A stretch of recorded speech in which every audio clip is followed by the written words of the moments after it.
Salam, saudaraku yang dikasihi Tuhan Yesus. Marilah kita mengindahkan firman-Nya dengan kita mendengarkan firman Tuhan yang saya akan bacakan untuk kita, yang tertulis dalam Injil Yohanes pasal 5 ayat 25. Demikianlah dikatakan, "Sesungguhnya aku berkata kepadamu, saatnya akan datang dan sudah tiba sekarang bahwa orang-orang mati akan mendengar suara Anak Allah, dan mereka yang mendengarnya akan hidup." Luar biasa. Mereka yang mendengarnya akan hidup. Saudaraku yang dikasihi Tuhan Yesus, kalau kita pergi di kuburan, ada situ palang ya, papan tertulis RIP ya. Itu artinya RIP, rest in peace ya. Rest in peace artinya beristirahat. Beristirahat dalam damai. Apa maksudnya beristirahat?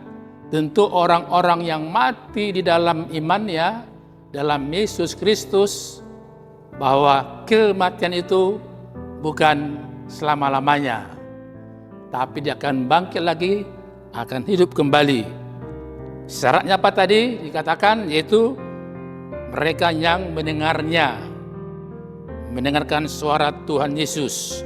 Ternyata dalam ayat 24 kita tertolong. Di situ dikatakan bahwa ada 3 hal yang patut kita perhatikan kalau kita mendengarkannya. Yaitu pertama, mereka yang mendengar mempunyai hidup yang kekal. Yang kedua, mereka yang mendengar tidak turut dihukum.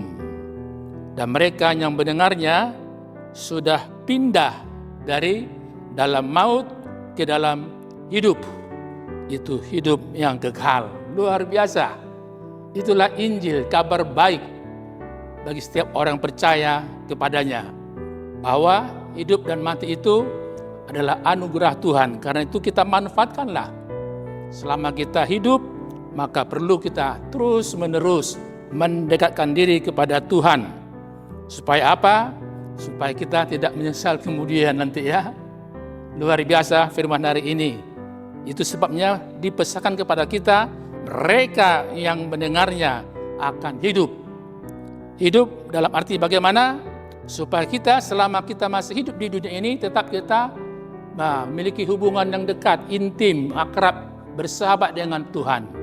Selama kita hidup di dunia ini, maka kita hidup terus menerus di dalam kedekatan kepada Dia. Dan disitulah kita selalu berharap, punya pengharapan. Dan itu membuat kita semangat untuk mengisi kehidupan ini dengan hal-hal yang berguna. Kalau dikatakan hidup, berarti selama kita masih hidup di dunia ini, maka di situ perlu kita berdamai dengan Tuhan. Kalau kita sudah berdamai dengan Tuhan, maka berdamai dengan dirinya, berdamai dengan sesamanya. Dan orang-orang demikianlah menjadi pelaku firman Tuhan. Wah, kalau sudah demikian, bukan lagi hal yang menakutkan tentang kematian. Malahan itulah kesempatan bagi kita untuk terus-menerus hidup selama-lamanya. Indah bukan?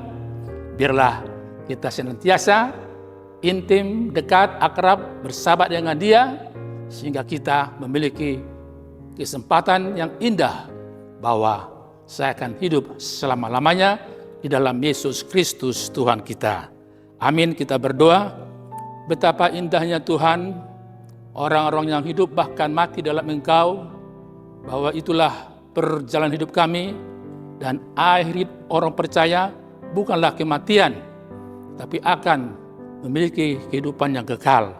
Karena Tuhan, selama kami masih hidup di dunia ini, tolong kami Tuhan, beri kemampuan, kekuatan, agar kami senantiasa mempunyai pengharapan, berharap kepadamu, sehingga kami tetap semangat menjalani kehidupan ini.